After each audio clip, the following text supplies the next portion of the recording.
The last month. The weight of her body in my arms felt lighter every morning, but the burden on my heart grew heavier. I didn't realize it then, but she was slipping away, not just from our marriage, but from this world.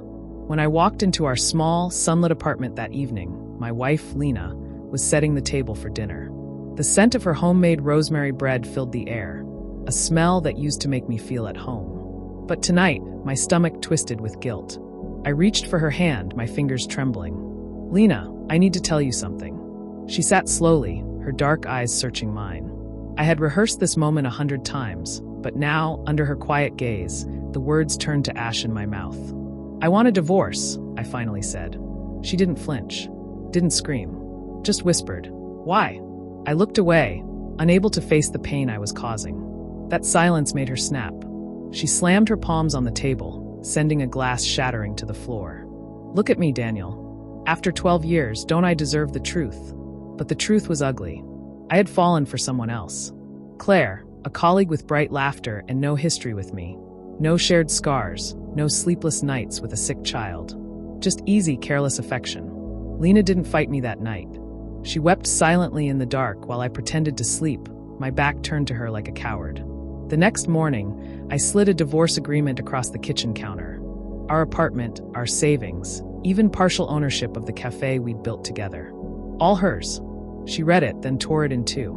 "I don't want your money," she said, her voice steadier than I expected. "But I need 1 month before we tell Noah. Our son. His final exams were weeks away." She refused to break his heart before then. Then came her final request. "Remember our wedding day?" she asked softly. "You carried me into our home. For this last month, I want you to carry me out every morning, like you did back then." I almost laughed. It was absurd, but the look in her eyes, resigned yet pleading, stopped me. The first morning was awkward. Noah, ever innocent, clapped as I lifted her. "Daddy's hugging Mommy," he cheered. Lena's arms around my neck were stiff, her body tense. I set her down by the door, avoiding her eyes as she left for work. But each day, something shifted. By the 4th morning, she rested her head against my chest, and I caught the familiar scent of her shampoo, vanilla and lavender. When was the last time I had held her like this? Really held her? On the 7th day, I noticed how thin she'd become. Her sweater hung loose, her collarbones sharp under my fingers. Had she always been this fragile? Noah, oblivious, grinned every time. To him, this was just another ritual, proof his parents still loved each other. Then came the last day.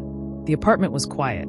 Noah was at school. Lena's arms circled my neck, her breath warm against my skin. Halfway to the door, my steps faltered. "I didn't see it," I choked out.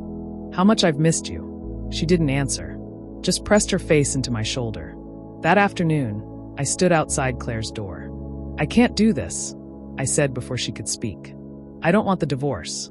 She stared at me like I'd lost my mind. Maybe I had. I drove straight to the florist, heart pounding. The bouquet was Lena's favorite, white gardenias, like the ones at our wedding. The card read, "I'll carry you every morning, for the rest of our lives." But when I got home, the apartment was too still. I found her in bed, her skin pale, lips tinged blue. A bottle of pills on the nightstand. Medical reports I'd never seen. Stage 4. Terminal. The dates went back months. She had known she was dying. And instead of rage, instead of vengeance, she had spent her last days making sure our son remembered us as happy. Making sure I remembered. My knees hit the floor. The flowers tumbled from my hands. And for the first time in years, I held her, really held her, as sobs ripped through me. Moral: love isn't found in grand gestures, but in the quiet moments, the daily touches, the shared glances, the weight of someone's hand in yours. By the time you notice their absence, it's often too late. So notice now. Like, share, and subscribe for more heartfelt stories like this.